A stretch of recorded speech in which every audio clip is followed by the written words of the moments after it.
Mensagem do livro Por que tarda o pleno avivamento? De Leonard Ravenhill, uma obra publicada pela editora Betânia. Capítulo 1. Com tudo que possuis, adquire a unção.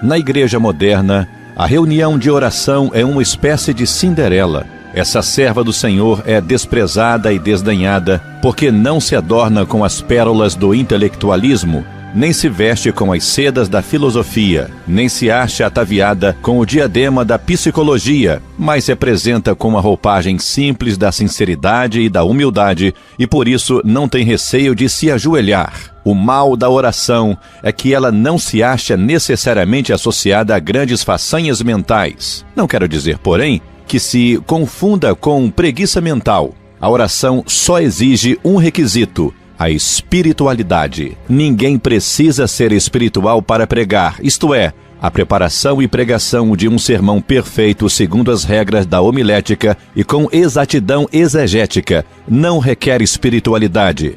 Qualquer um que possua boa memória, vasto conhecimento, forte personalidade, vontade, autoconfiança e uma boa biblioteca pode pregar em qualquer púlpito hoje em dia. E uma pregação dessas pode sensibilizar as pessoas, mas a oração move o coração de Deus. A pregação toca o que é temporal, a oração o que é eterno. O púlpito pode ser uma vitrine onde expomos nossos talentos.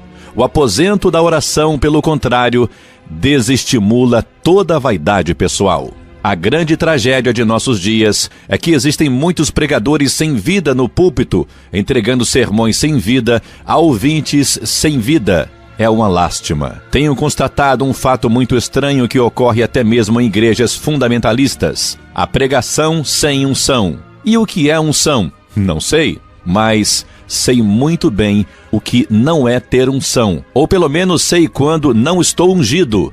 Uma pregação sem unção mata a alma do ouvinte em vez de vivificá-la. Se o pregador não estiver ungido, a palavra não tem vida. Pregador, com tudo o que possuis, adquire unção. Irmão, nós poderíamos ter a metade da capacidade intelectual que possuímos se fôssemos 2 vezes mais espirituais. A pregação é uma tarefa espiritual.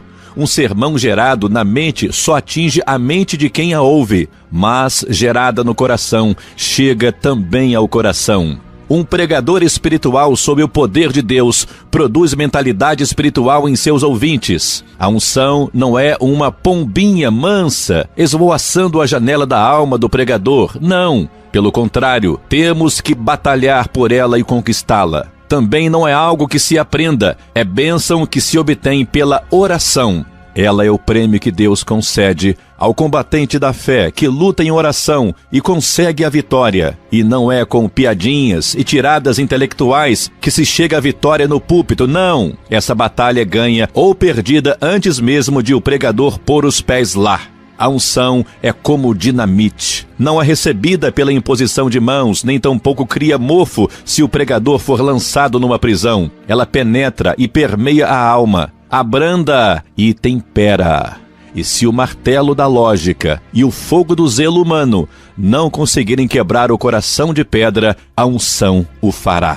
Que febre de construção de templos estamos presenciando hoje! No entanto, sem pregadores ungidos, o altar dessas igrejas não verá pecadores rendidos a Cristo. Suponhamos que todos os dias diversos pescadores saiam para o alto mar com seus barcos, levando o mais moderno equipamento que existe para o exercício desse ofício, mas retornem sempre sem apanhar um só peixe. Que desculpa poderiam dar para tal fracasso? No entanto, é isso que acontece nas igrejas.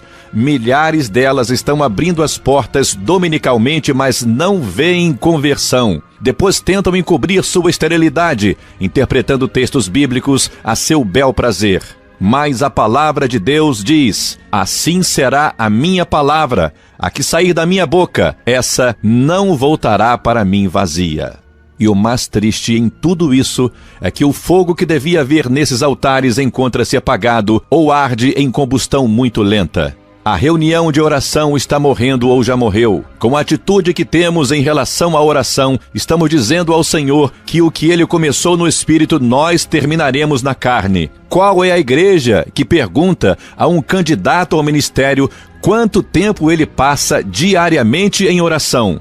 A verdade é que o pregador que não passa pelo menos 2 horas por dia em oração não vale um vintém, por mais títulos que possua. A igreja hoje se acha como que postada na calçada, assistindo entre aflita e frustrada a parada dos maus espíritos de Moscou, que marcham pomposamente no meio da rua, respirando ameaças contra tudo que é amável e de boa fama. Além disso, no lugar da regeneração, o diabo colocou a reencarnação. No lugar do Espírito Santo, os espíritos guias. No lugar do verdadeiro Cristo, o anticristo. E o que a igreja tem para contrapor os males do comunismo? Onde está o poder espiritual? A impressão que se tem é que ultimamente uma forte sonolência tomou o lugar da oposição religiosa nos púlpitos e também nas publicações evangélicas. Quem hoje batalha diligentemente pela fé, que uma vez por todas foi entregue aos santos, quem faz isso? Onde estão os combatentes divinamente ungidos de nossos púlpitos? Os pregadores que deviam estar pescando homens, parecem estar pescando mais